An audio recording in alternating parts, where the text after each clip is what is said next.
Avez-vous déjà fait une recherche internet et vous vous êtes retrouvé avec des millions de résultats, dont nombre d'entre eux ne correspondaient même pas à vos attentes? Internet est une mine d'informations.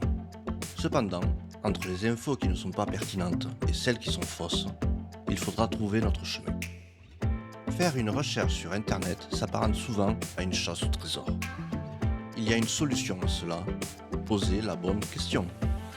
Dans cette vidéo, on va donc voir ensemble comment faire pour que Google et ses consorts nous donnent des résultats pertinents.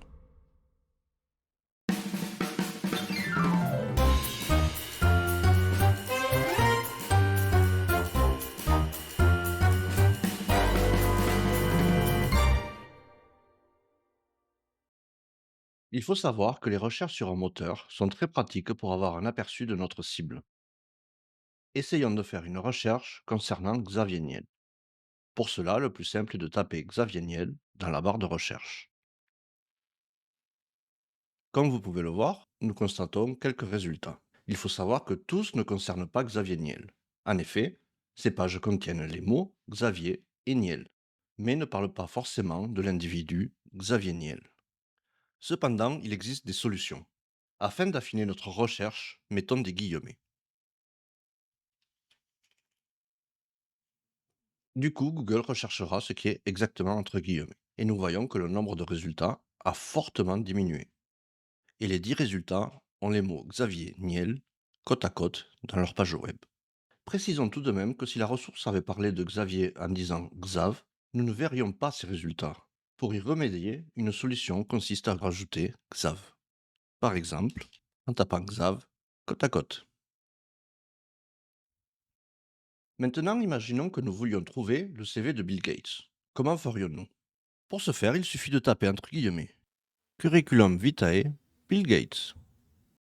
Et là, nous voyons que nous trouvons un ancien CV qu'il a mis en ligne. Imaginons cependant que nous ne voulions pas son ancien CV, mais quelque chose de plus récent. La technique consiste à rajouter moins pour enlever les résultats du mot-clé que nous mettrons ensuite.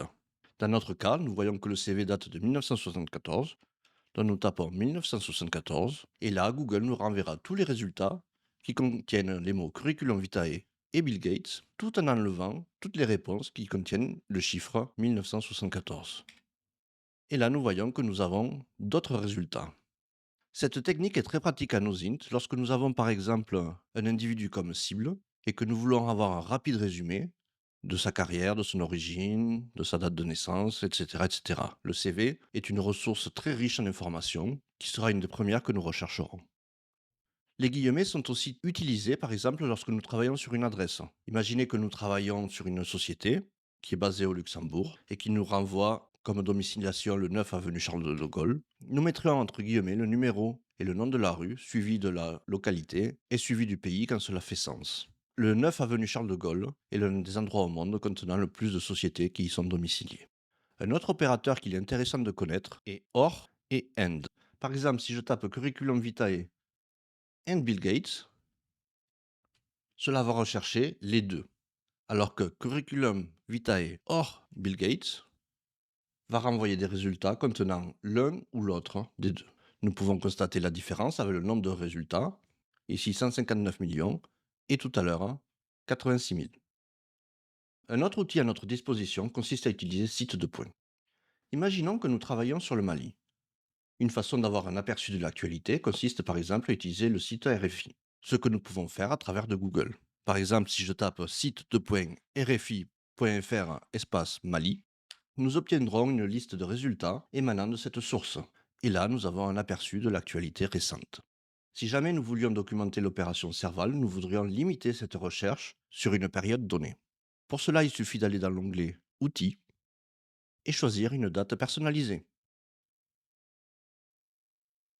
Dans notre cas, janvier 2013, pour l'arrivée des troupes de la force Serval. Et avant cette date, si nous voulions des renseignements avant leur arrivée. Et là, nous avons une liste d'informations avant l'arrivée des troupes Serval au Mali. Un autre opérateur utile est FileType. Celui-ci nous permet de rechercher différents types de fichiers, tels que des documents Word, Excel et bien d'autres. Parmi eux se trouvent par exemple les fichiers KML, qui sont des fichiers ouvrables dans Google Earth ou QGIS. qui nous donne des informations géographiques. Nous pourrions peut-être vouloir savoir où se situent les mines d'or au Mali. Pour ce faire, il suffira de taper Mali Goldmine File Type KML. Et là, nous avons différentes ressources nous indiquant géographiquement où se situent les mines d'or au Mali. Cependant, si nous voulons des données quantitatives, un fichier Excel peut être utile. Le format des fichiers Excel est XLS ou XLSX. Le plus récent est XLSX, donc c'est celui que nous utiliserons en priorité. Et là, nous avons quelques ressources. Il existe un autre problème que nous avons sûrement tous rencontré. Google insiste à me recommander des résultats en changeant ou éliminant certains de mes mots-clés, alors qu'avant il ne le faisait pas. Il faut savoir que l'algorithme évolue constamment, et maintenant il se peut qu'un des mots-clés de notre requête efface de par son poids les autres mots-clés. Un exemple concret serait par exemple Bill Gates, Andorre. Nous voyons que le moteur ne nous propose rien contenant les deux mots-clés ensemble. En effet, il pondère ceci et nous renvoie des résultats qu'il croit que nous recherchons, selon leur notoriété entre autres. Pour remédier à cela, il suffira d'utiliser around. Donc tapons notre requête Bill Gates around 17 Andorre.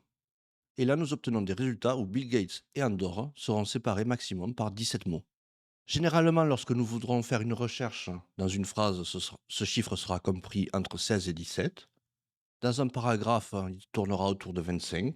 Et dans un titre, entre 7 et 8. Maintenant, regardons comment faire une recherche dans une langue que l'on ne connaît pas.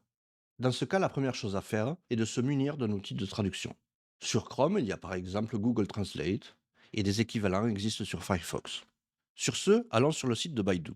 Regardons maintenant comment parle la Chine de Taïwan.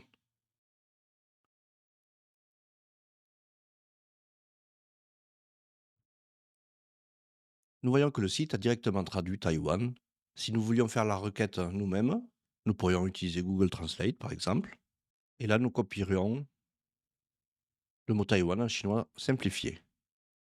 Là, nous faisons un copier-coller et faisons la recherche. Nous avons grosso modo les mêmes résultats. Si vous ne voulez pas utiliser Google, vous en avez d'autres tels que DeepL. Et là, si vous êtes comme moi, vous ne parlez pas chinois, donc le plus simple est d'utiliser l'outil de traduction et vous demander à traduire. Et du coup, nous pouvons avoir un aperçu de ce que Baidu nous dit sur Taïwan. À noter que sur Baidu, les mêmes opérateurs peuvent être utilisés que sur Google, donc n'hésitez pas à faire vos recherches comme vous le feriez sur n'importe quel autre moteur de recherche, sauf qu'il faudra traduire les requêtes et les réponses. Ce que nous avons vu s'applique à tous les moteurs de recherche, avec quelquefois des différences syntaxiques. Je vous invite donc à lire la documentation de chacun d'eux, sachant qu'ils évoluent et que de nouvelles fonctionnalités peuvent apparaître comme disparaître.